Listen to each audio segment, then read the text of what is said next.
The story begins after Peter Parker revealed his identity to the public. A hired gunman tries to assassinate Peter, but accidentally hits Aunt May instead. With May's life on the line, Peter would throw a car at the shooter and web-sling to the nearest hospital.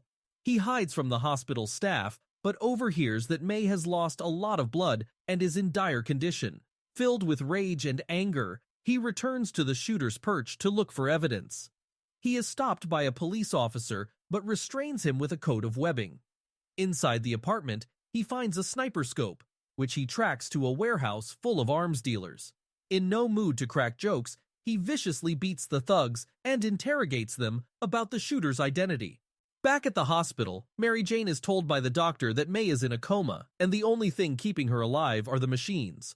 But sooner or later, she would die. A frustrated Peter heads to a building he never thought he'd visit again, and recovers a cloth version of his black costume.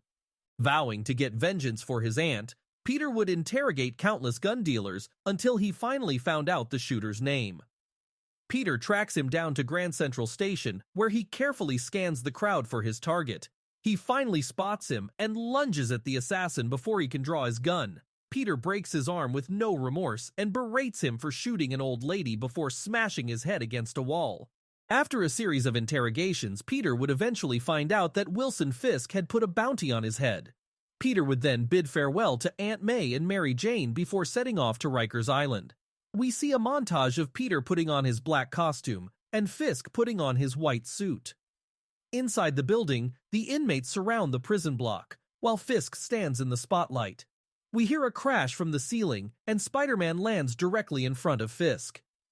Fisk calls Spider-Man a chump for believing in the greater good and taunts him about nearly killing his aunt. An unhinged Spider-Man immediately throws a flurry of punches, knocking Fisk off his feet. Fisk continues to taunt him by saying that his usual sense of humor and carefree attitude seems to have been replaced with anger and rage, stating that it must be unfortunate to have nothing in life except the desire for revenge. Again, Fisk is met with a combination of attacks, and he realizes that Spider-Man isn't holding back anymore. He yells at Spider-Man to say something or kill him like he said he would. Spider-Man takes off his mask and says he's not here to kill him, but Peter is. He runs towards Fisk and lands a powerful blow as the crowd roars around them. But Peter doesn't hear the crowd and he doesn't make any jokes. All he can think about is the man responsible for putting a bullet through the woman he cared for most in this world. After handing a vicious beatdown, Peter tells Fisk that even with all his money, he has no real powers, and that he's just a fat man with an attitude, a balloon waiting for someone to stick a needle in.